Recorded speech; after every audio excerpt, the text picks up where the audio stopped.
Hello, everyone. It's me, Queenie Brown. I'm so excited that you're joining me today. Welcome to Wisdom Wednesdays. I am thrilled that you decided to have lunch with me and start on this new journey. There's so much that we're going to talk about, and I'm just thrilled. So let's go ahead and get started.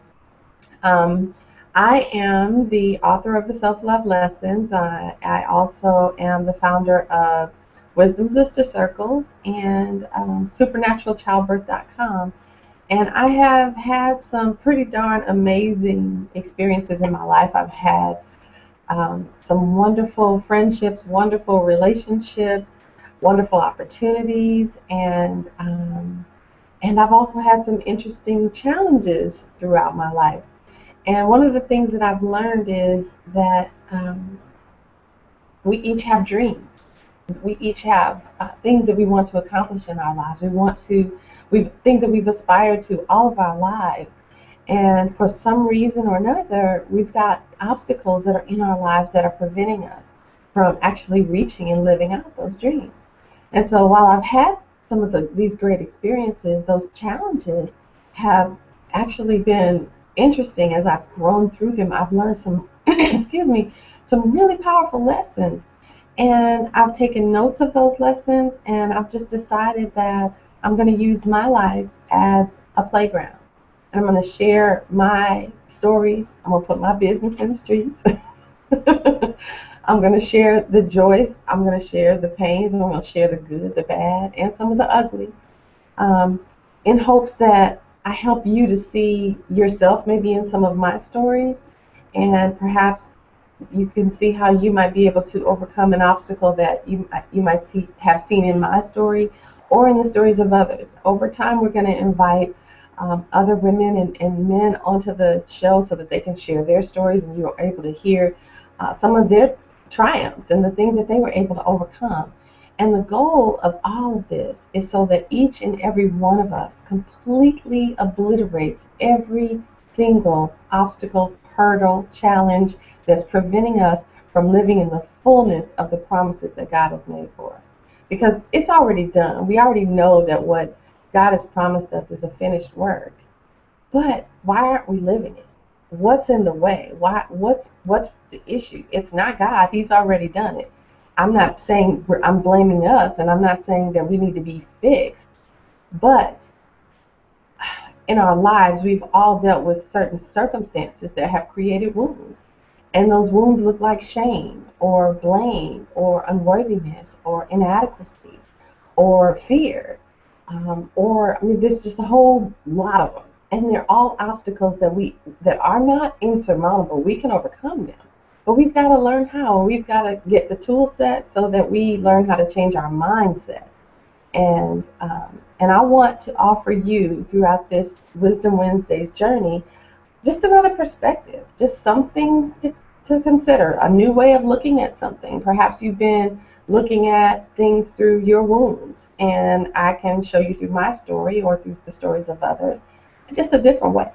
So that is where we're going to go with Wisdom Wednesdays, and it's going to be powerful. I expect for each of us, as we grow through this, to become powerhouses, to become invincible, the way that God created us. God is invincible, and we're created in His image, just like Him, and He loves us, and so we are designed to thrive. And I want to see each of us standing in the fullness of our strengths, standing in the fullness of our gifts, standing fully and completely expressed, and walking in the fullness of love. So, having said that, I want to take you on a little journey. Do you remember back, way, way, way back, to the day you were conceived? I know you remember. You remember that day. No, you don't. None of us do. The day that you were conceived, the day that you actually penetrated the egg in your mother's womb. I want to take you back to that day. So now just imagine you are having the most deep, pleasant, restful sleep that you have ever imagined experiencing. and that's all you've ever known, just this peaceful, deep, restful sleep. That is your everyday reality. And then one day, out of the blue, with no warning at all, the gun goes off. Boom. And they're off. And you're awakened, startled, and all you know to do is run for your life. You're running and you're moving. And not only are you running, but you have all of these other people that are running this race with you. Now, let me just give you a little perspective. There are, in one, and I'm going to try to be delicate, in one emission of sperm, you would have anywhere from 180 million to 400 million sperm cells. So just if you look at that on the people scale, there are 314 million people in the United States of America that's citizens. So they may not actually be living here in the States, but citizens of the United States, 314 million. So let's just take that number and look at the fact that you, amongst every person that lives in the U.S., are in this race. And you are racing literally for your life. And now imagine all the terrain that you're going to have to overcome just in the United States. You've got mountains, you've got valleys, you've got rivers, you've got lakes that are tremendously great. You've got the elements. You've got to deal with the heat in the desert. If you've ever been through the desert, oh my God, that heat is unbelievable. If you've ever been to the top of a mountain, the thinness of the air, the cold, the snow. Imagine having to overcome all of this, and then the sleet. And as a person living in Atlanta, sleet ain't no joke. I will attest to what it looks like when you are not prepared to overcome sleet. Craziness. Anyway, I digress. The point that I'm making is you were in this race for your life amongst all these people, and you were racing over the most unbelievable obstacles that you had to overcome. And then when it all is said and done, you made it to the egg first. You, the one looking at me, you made it to the egg first. And you penetrated that egg. And you fertilized that egg. And you began the process of your life that day. So you won the lottery, literally. And the odds were so stacked against you. Everything was stacked against you, but you did it. And I have a question for you. Why did you come all this way? Why did you come all this way? You had a purpose. There was a reason for you running as hard as you did, for you fighting through everything that you did, for you being the one that won. Now, you know, I recently had a baby, and I've had the opportunity to learn a lot about my body. And someone described the female reproductive system to me as hostile. Think about that. The female reproductive system is designed to completely weed out the weak. If you, as a sperm cell, if you are not swimming fast enough, or if you are not, if your tail isn't wiggling right, or if there's anything imperfect about you, you won't win, because there's too many that have everything in place in order to succeed. You're racing against, it's like, what's the word? Only the strong survive. That's the environment that God created in our bodies, so that He would ensure that we would not only make it through the process of fertilizing that egg, but when you think about the fact that once you do that, now this baby has to develop all of the systems in order to sustain life. It has to have the ability to breathe, the ability to take in air so that your body can feed your muscles, and your muscles can grow, and you need to be able to take in food so that you can absorb the nutrients, and the body knows to separate the nutrients from the waste and eliminate the waste and use the nutrients as building blocks in order to build the brain and to build the heart, and all that stuff has to come together like clockwork. And it does for the most part. But even if you make it there, there are those that don't make it through that birth process. I've had 2 miscarriages. I know what it's like when the baby's developing and everything, I'm pregnant. The stick is blue. There's a plus sign. It says pregnant across there. But the baby wasn't viable. It didn't make it through the birth process. So I'm sharing all of this with you to see how when you showed up here, when you made it through the birth canal into the arms of your parents, you won the lotto and you were the strongest of all. And you got to know that that's purposeful. There was an intended value placed upon you that had nothing to do with you. It had absolutely nothing to do with you. And so also, when you got here, you had a natural set of talents, a natural set of abilities. You had gifts, skills. I call them your tags. Talents, abilities, gifts, skills. You had an understanding of your oneness and connection with God, whether you realize it or not. If you think about it, kids, they have no fears. They don't have any limitations. They are fully connected with their God likeness, and they unlearn that through the process of development. So you came here, you watching me, listening to me. You showed up here with everything you needed in order to thrive. Now, once you got here, you ended up in a family. Now, every single one of us were born into families with people who were imperfect. And a lot of them were wounded, and a lot of them were equipped. Some of them were not equipped to fully give you everything you needed in order to really thrive in life. And I call that wounding each other. I don't want to blame anybody, because there's no perfect parent. There's no perfect person that has gone through this life and never hurt anybody, never affected anybody's life in a way other than Jesus Christ. Everyone has been wounded and has wounded others. So we're all in this together. There's nobody perfect. And I say that because I don't want anybody to think that that's our goal. Perfection is not our goal. We are not trying to fix ourselves. We are trying to align ourselves in our thought process so that we can receive the fullness of the healing that's already been made available to us. So anyway, so here it is, you against the USA. You made it, you won, you got here, and you're placed in this family. And you've made it now to adulthood with however many wounds and scars you may have or may not have. You made it here. And there was a reason for that.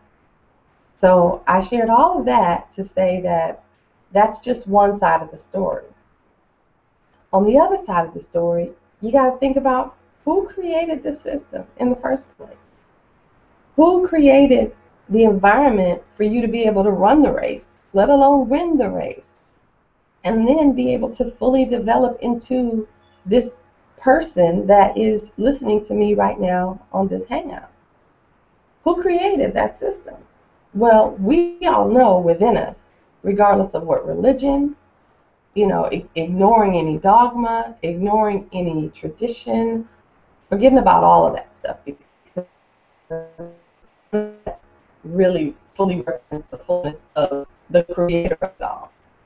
I'm talking about the knowing, the all-loving, the giving, the all-sharing, the complete, just is the master creator. He's the master scientist.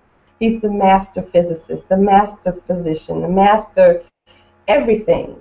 He set up a system where not only could you show up into this life fully equipped, regardless if you have things that are not perfect or normal about you. You made it here and you're listening to me. So he set up a system where not only could you show up and then be here on this hangout, but that it's designed, he has designed each of us to create just like him, to follow in the Father's business. It's the family business. The thing that I think we need to understand about ourselves is those wounds that we grew through have created stumbling blocks. They've created obstacles that we'll continue to see showing up in our lives over and over again until we are willing and open enough to say, you know what, it's time for me to look in the mirror, and it's time for me to really face who I am, who I see myself to be in the natural, and then reconcile that with the truth about who I am based on who God created me to be, and marry the two, and let the obstacles fall away so that you can fully stand in the image and likeness that you were created to be. So that's what this journey is going to be about. It's about really owning our identity, really knowing and stepping forward in the fullness of that, and then utilizing the gifts and the talents and the abilities that we've been given to fully express them in whatever calling and assignment we've been given. So now that I've shared all that, I'll give you a little bit of insight into my story. I am originally from Los Angeles. I have all my family's, well, not all my family, but the majority of my close family unit still lives in Los Angeles, and I miss y'all. I hope you're watching. Anyway, and I now live in Atlanta, Georgia. I've been here for about 20 years. My husband and I have been married for 16 years, and last year, at the age of 43, after having been told I was never going to be able to have a baby, I gave birth to the most amazing, the sweetest, the most funny, loving, joyful little bundle of love anybody could imagine. She is just my heart. And I'll introduce you to her and my life as we go through, as we progress through the weeks. Anyway, so my story was, as a young girl, I had it all. I thought, I was very outgoing. I was very social. I had a lot of social circles. I was very involved. I just wanted to be out there doing all the stuff. Whatever it was that could be done, I wanted to do it. And I came up in a family with a lot of women. I have 5 sisters and a brother, and grew up primarily living with 3 of my sisters and then 1 sister, because the rest were older. And I learned through those relationships how to build friendships. And I also learned really early on that me showing up fully, being me in all of my self-expression, that made people uncomfortable. It made them so uncomfortable that it would cause them to want to hurt me. And so I learned very early on to stuff myself and to put me in this little bitty box so that everybody around me was comfortable, and that they wouldn't be drawn to try to hurt me or invalidate me or belittle me or find fault in me and all of that. Now at the same time, I have such a soft heart, and I think God made me sensitive the way that I am, because of my calling, because I needed to be able to have compassion for the pain that others are growing through, in order for us to be able to grow through it. Somebody has to be able to say, you know what, I get it, and I hate that happened to you, and gosh, you should have been loved, and somebody should have hugged you and not hurt you, and you need that soft space to fall when you're growing. But back then, I didn't understand it. To me, I was just a big old crybaby, and my sisters would tell me all the time, "Oh Lord, here she goes. She's just emotional, or she's, it's just drama." But I saw that as a weakness back then. So I found myself in relationships, as I said before, that would make me just shut parts of myself down, and and over time, that became a very unhealthy pattern. Now, also, I was in California, and one day, Mom and I were in the grocery store, and this gentleman walked up to Mom, and he said, um, excuse me, ma'am, I own a modeling agency, and I would really like to train your daughter and put her on the runway. I think she'd be great, and, I really want to do this.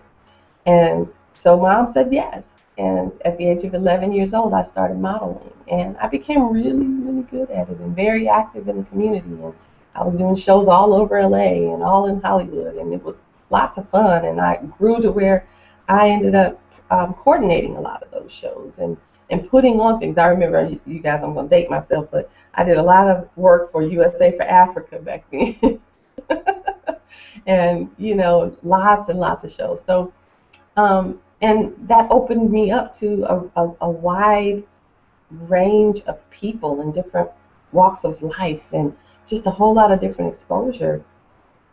And that was the only time in my life where I really felt like I can be big. I can be me. I can be, I can get on that runway and I can rock it. And I felt like I could do that.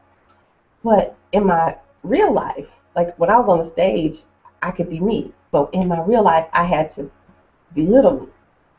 So then, life happened, and, I got married, and we kind of were two broken people breaking each other. And I know you know what that's like. And over the years, I stuffed so much of my feelings, and I kept keeping myself in this box that my body started to react. And over time, I started having all kinds of crazy symptoms. I had headaches and insomnia and panic attacks, and the bottoms of my feet would burn, like it felt like someone was taking a match and just running it up over the bottom of my feet. Even in my sleep, I would have to hang my feet off the bed because it felt like they were burning all the time. And I remember my neck and shoulders got really tight, and they were up so high I couldn't turn to the left or right to drive, and I ended up being on disability. Like, all the skin on my lips came off. It was not at all attractive. But it was literally no skin on my lips. And then they would itch, and I would scratch them, and then they would blister, and then it would crack, and pus would come out, and I'm telling you, it wasn't cute. So, I kept going to the doctors and trying to figure out what is wrong with me. I was at the time about 29 years old, 28. And they kept saying, it's stress, it's stress. You have to deal with your stress. And all I could think of is, what the heck am I stressed about? I'm in a relationship. We're happy.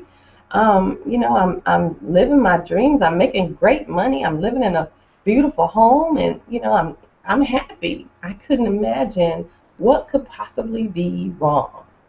And it wasn't until my jaw started tightening up. And one day I went and bought a burger. And I tried to open my mouth, and this is all I could do. I said, oh, Lord, no, we got to go fix this. And once you couldn't buy the burger, that's where we draw the line. So I went to the dentist, and here it is. He's telling me, you're clenching your jaws so tightly that you've literally locked your jaws in place. And it's stress. Your body is trying to release it. It's trying all these different ways to release it. And you're not paying attention. And it's not until you start paying attention that you're going to really heal. So I finally just decided, you know what, let me go talk to somebody. Clearly, I got a problem, and I'm the problem if I don't fix it. So I started seeing a counselor, and just telling her my story and talking about the deeper stuff, that the feeling stuff, the hurt and the pains and the shame and all of the stuff that had embedded itself within me as I kept putting myself in this box, and I kept stuffing emotions, and I kept dealing with unhealthy relationships and so forth. So I ended up being in a relationship with her for almost 2 years. It was just about to be 2 years. And at that time, I came to the realization, I remembered that I had been molested when I was 9 years old. And it was never a conscious memory. It was always there, but I had never spoken it out loud. I never felt like I had the freedom to, nor the presence of mind to. Never really understood how that all worked, but anyway, they always say, they talk about repressed memories and so forth, and I always knew it was there. But anyway, so she said to me, how could you wait 2 years almost, and you're just now telling me this after we've been going through all this stuff, and now you're just opening up about it. And I told her, it didn't even occur to me to talk about that. So anyway, I continued on, and a few weeks later, I had the most amazing experience of my life. Now, let me just kind of give you a little bit of background about me with religion. I loathe religion. I love God, but I loathe religion. And growing up, Mom took us to church from time to time. We would go for a while. Like there were a few years where we were going consistently to a church. But at the same time, I would go and visit other friends' churches, and I went to the Baptist churches, and I went to the Methodist churches and Catholic churches and religious science churches. They called them Science of the Mind back then. I went to the mosque. I've been to Jehovah's Witness Kingdom Halls. I've been to Seventh-day Adventist. I've been to all of these different environments as I had gone to these environments as a little girl. And I had questions because it did not make sense to me how so many different people from so many different walks of life could worship God, the one God, in so many different ways. How does that make sense? And then I started to understand how I started to notice, like, some of my friends couldn't wear pants to church, and some of my friends couldn't play in sports, and some of them couldn't, there were just all these rules, and just for this particular church, and in this church you got to say you got to chant all this stuff all the time, and you got to hold some beads, and you got to do all of this stuff. It just, what do you do with all that when you see so many different ways that people are worshiping? So growing up, that really gave me a challenge, because I knew and loved God. And my mother, she would always talk about prayer, and she would pray. And I remember just a vivid memory of mine, of my mother, is every single night, even to this day, she gets on her knees before she goes to bed and she prays every night without fail. And so she showed me what having a relationship with God was about, but it wasn't about doctrine and tradition and a list of do's and don'ts. So I feel grateful for that. But at one point, when I went to college, and that's when your mind opens up and you start seeing things from a different perspective. Once I got to college, I got into the Black Student Union. Black power. At least it was back then. And I started learning these things about the Bible, and the authorship of the Bible. That the fact that there was a deciding factor that came together. And I'll just tell you the story in case you don't know. In 325 AD, after Christ had died, all these Christians were being liberated, because Christ said that you're going to do greater works than I did, and he said that you are empowered, and now that I'm gone, I'm leaving the Holy Spirit in you, so you do you, basically, is what Christ said. Now that word was spreading. They were writing about it. All the disciples were still sharing the message of Christ, and they all knew what had happened. Everyone knew what had happened. The sky doggone split open when Christ was on that cross, and it showed in the stars, and I'll tell you about that one day. What happened actually in the skies, astronomically, you can see what happened when Christ was on the cross, and we can date and time exactly what time that happened, because it's written in the stars. Amazing stuff. But anyway, so So all these people were being liberated. And so imagine, now I'm free. I'm telling my girls and I'm telling my husband and I'm telling my kids, y'all are free. You don't have to listen to you don't have to listen to the emperor. You don't have to listen to these people tell you all this stuff. So there was like an uproar happening in during that time. And the emperors were having a challenge because now these people were not following their rules and laws. And they were concerned that they were going to lose the power. So what they did, what Constantine did at that time was he decided to bring together all of these people who were renowned for their wisdom. He brought together, just folks from that time that everybody considered to be those wise ones. I'll just say that instead of trying to list all those types of people. But anyway, so what they did was they looked at every book that was a story about what had happened, and they decided which books were going to be included in the actual canonized Bible, the Bible that we read today. And so they said, I want Matthew, Mark, Luke, and John in here, but get the book of Judas out of here, get the book of Mary out of here, get all this stuff. We don't need all of that.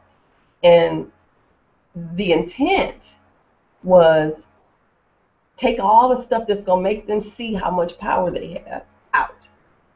I don't need all that. They need to stay in control. Give them these commands. They need to stick by these rules and live in this world. And we need to make them think that in order for them to receive love from God, they've got to behave. And in order for them to go to heaven, they've got to behave and they've got to submit to the emperor, basically. And that's going to be what qualifies you for God's love and for God's forgiveness. And you got to forgive somebody else, or you got to do this, all this stuff, all these rules they left in there and took all the power out. So it worked. It worked. And that was what started the Catholic religion. And that's, where do I go from here? The point that I was trying to make in sharing that was that the power that they stripped out of the Bible, the great thing about our God and the amazing thing about our God is even though they thought they took out everything that would show us the strength and the power and the wisdom and the infallibility of the God that's within us, they thought they could take it all out. But even with what they left in there, there's still enough, and the heartbeat of God is still in it enough where there's no way you can read it with an understanding of the heart of God and not be walking in that power and not walk in the fullness of that strength. So doesn't mean that what's in the Bible is invalid. It's a valuable tool, and it's a love letter. It's God's words of life and love to us, and it's the stories of what he said and did in the lives of men and how they were able to overcome things, and just it's the most amazing love story you could ever read, and know that it's living and breathing and it's growing, and every time you read it you'll find something new out of it that will reveal something about you that you may never have known. So I love the Bible, and I trust it, and I trust God in me to help me understand it, because for a long time I didn't, and I couldn't understand why you could say love your neighbor, but in this other sentence you're telling me to hate my husband, and there was just so much contradiction, and I understood that, or I learned that when I was in college,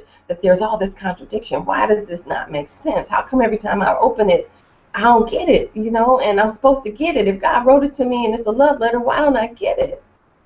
So I decided to start studying, and I ended up meeting with this couple they were like scholars, and they showed me that when you're reading the Bible, it's important to not just read word for word and literally take how I see it and put my perspective on it and use that as the gospel. They showed me that it's important to understand who is talking when you're reading it, who's speaking, who are they speaking to, and what was the circumstances to why they're saying what they're saying. and then what was going on around the time, because there may have been something going on that was the reason for them saying what they're saying, and that it doesn't apply to everything. So you got to know the context of what you're reading in order to really be able to get the truth about what you're reading. So they taught me that, and then they gave me some assignments. Like he said, why don't you study the history of some of the holidays that you celebrate? So I said, okay, well, let me do some research on Christmas. I'm not in a church. Oh, let me preface that by saying, once I got out of high school, because of all of the stuff that I had seen in church, and I saw how people were being manipulated to behave a certain way, and I felt like all preachers wanted was my money. I wasn't going to give them a dime.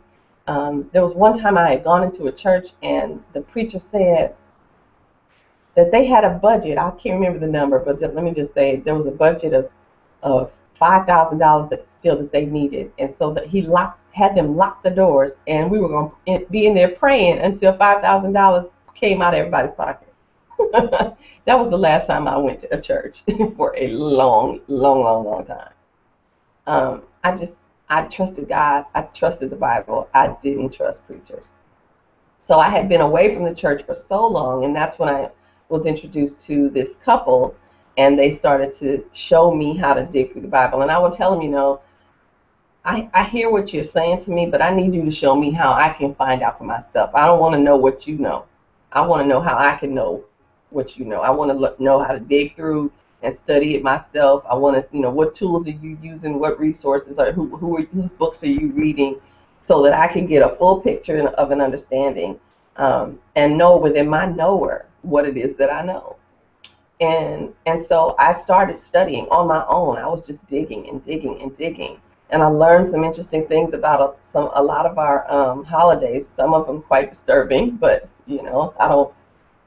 I even at the time I got so scared. I told my husband I don't want no Christmas tree in my house, because there's a scripture that God says, don't erect a tree in your house and hang balls on it. And so I was just like, oh, I can't make God mad with this. I just thought about that. I forgot about that. But anyway, so I'm over that. I learned I'm free from that anyway. So when I was in therapy, and at the end of the time that I had been there, I had an experience that kind of threw me. I remember, keep in mind, here it is, I'm dealing with all this stuff in my body, everything is shutting down. I got to a point where I could barely take a flight of stairs. I mean, I'm walking up one step and then I have to stop and then breathe, and then take another couple of steps and then stop and breathe. And then by the time I get up to the top of the stairs, I'm leaning on the stair rail, and I'm just breathing, and I couldn't wear high heels anymore. I had these hospital shoes that I have been wearing probably for over 10 years. No high heels for over 10 years. Let me just say that loud. That hurt my heart, and it's still, anyway, I'm healed in the name of Jesus. So at the time, I was on disability because I couldn't drive, and I couldn't do anything. All I could do was read, and I started reading about loving myself, and reading about pampering me, and reading about, taking time to just be still and grow me. And I didn't know that this was possible, but all of a sudden, one day, my husband was in the shower, and I walked in the bedroom, and it was just the two of us in the house and our dog. And the TV wasn't on. It was early in the morning. And I walked in the bedroom, and I heard, "Kelly, can you hear me?" And I looked, and I thought, is that Charles? Is he saying something to me? And he's in the shower. So it was too vivid, and it was too loud, and it was too clear. And I heard it again. "I know you can hear me. Kelly, can you hear me?" And I said, "Oh my God, it's official. I have lost my mind." I snapped just now. I'm nuts. And I fell onto the bed, and I laughed and I laughed and I laughed. And all I could think about was, I really just lost my mind. There's somebody talking to me now. Oh my gosh. And so when I saw my counselor the next time, I told her, I said, this is going to sound strange, but somebody's talking to me. And they won't shut up. I said, he just keeps talking and talking. And I can't get him to stop. And her eyes got big. And I told her, I said, I'm thinking what you're thinking. So anyway, she said, oh, okay. And so, I left it alone. Well, that was in October of the year 2000. And in November of 2000, at Thanksgiving time, my husband said to me, I don't want to talk all Thanksgiving weekend. Can we have a silent weekend? A silent weekend? What do you mean a silent weekend? He said, I just don't want to talk. I just kind of wanted just to be, silent. And we weren't mad at each other. We weren't having any issues. There was no, reason for him to say that, other than if he just wanted to watch football and didn't want to be bothered. But anyway, so I was offended. I mean, what am I supposed to do? My family's in California. I'm just supposed to cook in here all day while you watch your games, and I'm not supposed to talk to anybody. I don't have any family here, so I'm going into the black woman role. And are you serious? Have you lost it? And so I told him, okay, here's what I'm going to do. I'm going to write every single thought, every joke, every story, everything that comes to my mind. I'm going to write it down. And on Monday, I'm letting you have it. I'm talking all day Monday. I'm just going to warn you. And he said, okay. And so that's what happened. Now, here I am. I got to give you a picture of the full look of me going through all the pain that I was dealing with. I had an ice pack around my shoulders because my neck and shoulders were so tight and my back was so tight. I had a brace around my waist. I had my hospital shoes on, and I'm moving around in the kitchen trying to cook Thanksgiving dinner. But I had my notepad, I had my pen, and I was ready. And so ideas started coming to me, and I just jotted them down. And then I thought, oh, that's interesting. And I wrote that down. And then I went and made some mashed potatoes. And then I came, another idea came. So I'm writing, and then next thing you know, I'm into the book, and I'm just writing, and stuff is just flowing, and the ideas are coming, and oh, this is, and then it got to a point to where it wasn't even conscious. I wasn't conscious of what was actually ending up in the book. I was just kind of free flowing and letting whatever hit the pen end up on the paper. And I wrote all day Thursday, all day Friday, all day Saturday, and by early evening on Saturday evening, I started to read what I had written, and the tears started to pour down my face. I mean to tell you, I could not believe what was on that pad. I started crying, and then I started wailing, and then I started rocking, and now I'm on the floor, and I'm rocking, and I'm wailing, and I'm crying, and he runs out, and he's like, "What is wrong with you? What is wrong with you?" And I'm babbling, and I'm like, "Oh my God, I can't believe it, oh my God," just thinking about it right now. Anyway,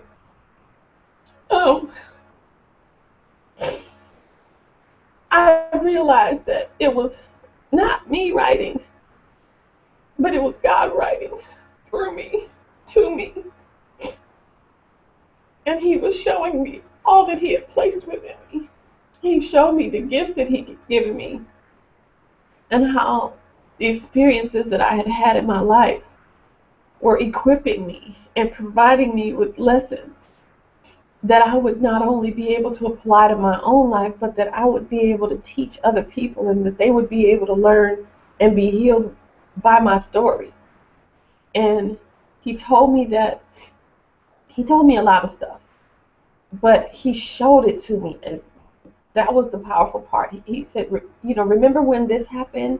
This is when I gave you this gift, and this is when I made it stronger by when I connected you with this person, and then this person helped build it in another way, and so now this gift can be used like this. And so this is how he wrote to me, and it freaked me out. It did, because when I heard that voice back in October, I didn't even know it was God. I didn't know God could talk to you. I didn't know that. Never heard of anybody in my lifetime that I believed that had heard from God. And now not only had I heard from him, but I have, like, he just read me he read my mail. And he showed me what I was going to do, and that I was going to write books and share all of this stuff. And and the weight of responsibility in that moment just kind of fell on me, because all I could think about was, how am I going to do this? Because I'm in so much pain. And I can't even take a flight of stairs. How am I gonna empower and encourage anybody? How, I couldn't even see past I couldn't even see past my own pain to be able to get to the healing. Excuse me, let alone be able to help somebody else. I couldn't even imagine it. So I was just bawling and wailing. And then, the next thought is, oh, Lord, I have a husband. What's he going to think about this? He's used to his wife being this woman. How am I going to show him that this is really who I am? Now I got to really come out of the box, because he knows this woman. This is the woman he knows. But this woman is who God is showing me I have been called to be. And I can't be her in a box. So the interesting thing about that whole experience is it marked me in such a way where a few weeks later, one of my colleagues from my job that I was on disability from, she knew I was hurting, and she knew that I was going through all of this stuff physically, and she was going to this church in my town, World Changers. And so she decided to offer me some VHS tapes. This is how long ago that was. Some VHS tapes of her pastor that might help me, help strengthen me. And so I started to watch some of these tapes. And what shook me to my core was some of the things that my today pastor then was saying verbatim was what God had written to me in my notes. And I heard him say it, like, just in you got a VHS playing, and you just doing your thing, you're listening to the video or whatever, and then he said something, and I heard it, and I'm like, oh my God, that's the same thing I wrote. That's the same thing God said. And I went to my notes, and I'm like, hold on, where is that? And then he did it again. And then every single time I would hear him. Now I'm trying to listen for it. Where's another tape? Let me get another one. Put it this in, see if he says it again. And it kept happening. And so then I started watching him on TV, and it kept happening. And so my husband, and now I'm watching it on TV, and he's hearing some of these messages, and so he's interested in what this.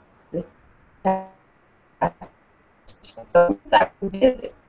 And ever since then, every single time I would go to church, it would be the same thing. Everything that I had written, or I was hearing from this pastor.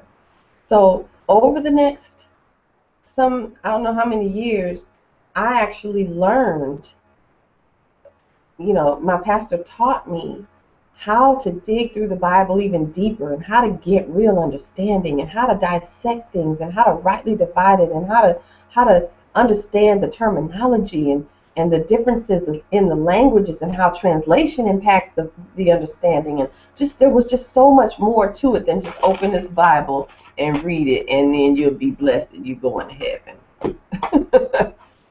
So at the same time, though, after I joined that church, my body got even worse. My neck and shoulders were so tight it pulled my spine out of alignment. It caused 2 discs to rupture in my low back and 3 in my neck. I had all kinds of stuff happened. And I ended up being diagnosed with fibromyalgia. And basically, it's a lifelong prognosis of chronic pain.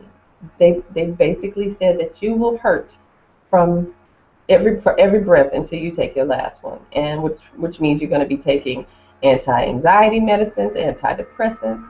You're going to be taking muscle relaxers, anti everything. And if it gets too much, if you have a stressful event in your life that causes a flare up where you're literally laying in the bed for 2 weeks because you can't function because you're locked up, then you have to take pain pills, which are addictive, by the way. So I had gotten to a point to where they were prescribing 120 pain pills a month. A month. I couldn't even keep up with the prescription. I couldn't even take that many pills. So while all that was happening, God told me that, they told me that, in the year 2000, I turned 30. So all of my 30s was my childbearing years were all just fibromyalgia. And they told me that with all the medicines that I was taking, that there was no way that I would be able to carry a baby, hold a baby, like in my arms because of all of this. I wouldn't be able to hold a baby. And then my body wouldn't be able to sustain the pregnancy. And then with all the medicines, I would never be able to be off of them and function. So adoption, I need to start considering that. That's what they told me. So anyway, in 2011, it took me 11 years, and I finished my book. I wrote my stories.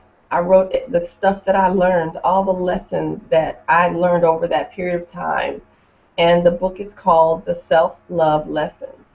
7 lessons every woman must learn about herself and the power of womanhood.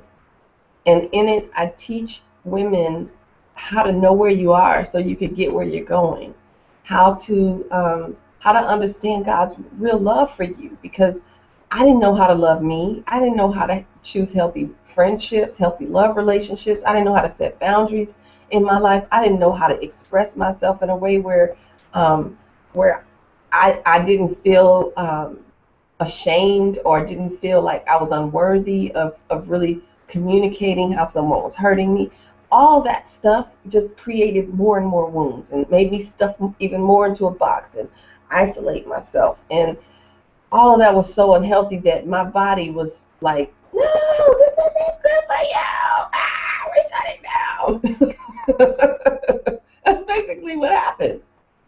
So in 2011, 11 years, in the 11th month, the 11th anniversary of God speaking to me, I submitted my manuscript to the publisher, and it was done. The next month, God told me to stop taking the anti-anxiety and antidepressant medicine. The month after that, he told me to stop taking the pain medicine. And he kind of weaned me off of it. He just said, start weaning from these things. Stop taking the pain medicine. Stop taking the muscle relaxers. Stop taking all this. Now, I didn't even mention this. When you're in constant pain, it causes your blood pressure to elevate. So I was taking blood pressure medicine too. So he weaned me off of all of this stuff once my book was finished. And that January, I got pregnant. And boy, were we excited. And that's a whole nother story. And it's a powerful one because back in 2005, he told me that we don't have to have pain when we deliver our babies. And imagine that now. And I didn't think this message was for me because I couldn't have any babies anyway. So let me just tell somebody else. Well, lo and behold, I'm pregnant. And a few months later, we lost the baby. A few months after that, we got pregnant again, and we had the baby. So I've packaged the entire story in what I call supernaturalchildbirth.com. And if you're interested in hearing that story and going on the journey and learning how you too can have a baby without having any pain, I'll share that with you. Just go there to the website, supernaturalchildbirth.com.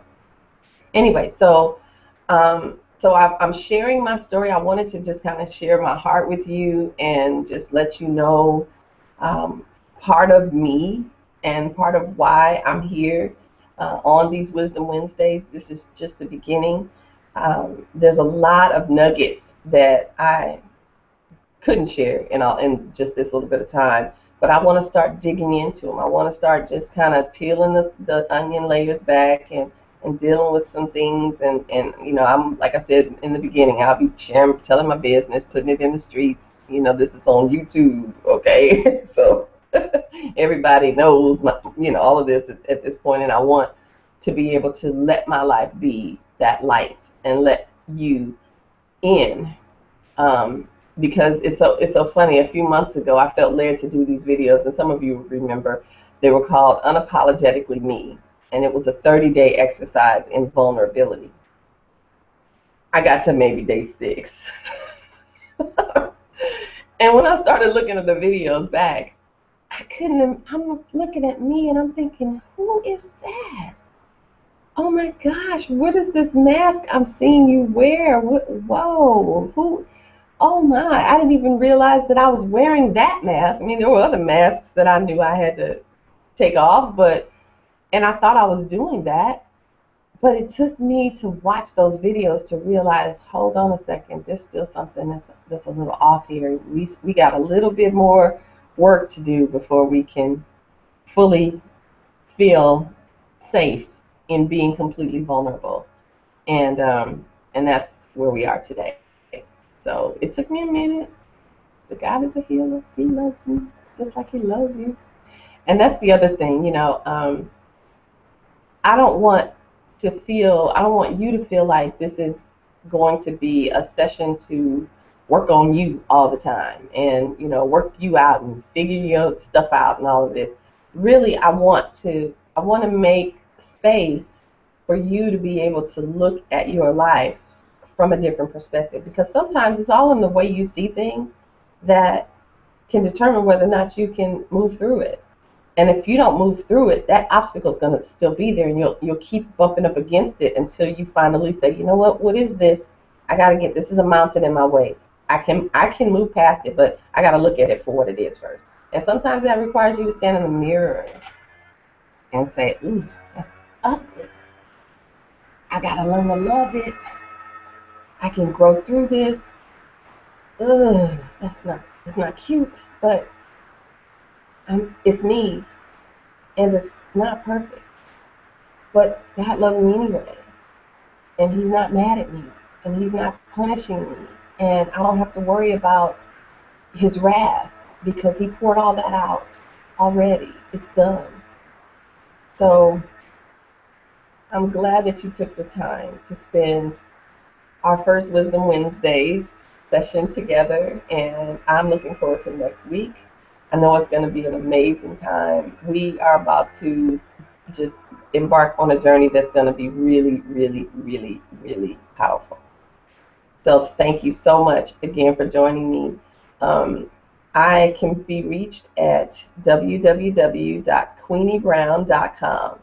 I hope you will decide to socialize with me online. I have a Facebook page. It's facebook.com/the Queenie Brown, the Queenie Brown. That's me. And then I'm on Twitter at QueenieB. And I have a website, and I want you to go to the website. If you're interested in the book, The Self-Love Lessons, you can find information there about the book.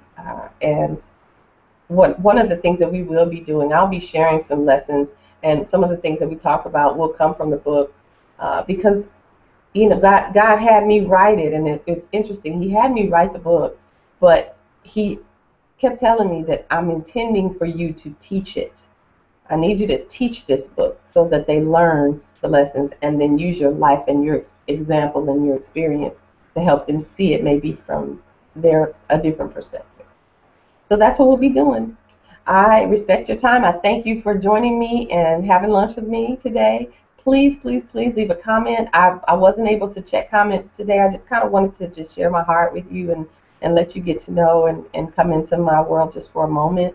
But going forward, we're going to keep this thing interactive, and we're going to make it fun. We're going to make it light, and we're going to, laugh. And some days we go into the depths of the ocean. I'm going to warn you, but I'll let you know when you need your tank. Anyway, I love you. and God loves you. And I'm grateful to have you in my life, and I'm grateful to be on this journey with you. So until next time, I'm Queenie Brown, and I'll see you on Wisdom Wednesdays next Wednesday at noon. Bye-bye.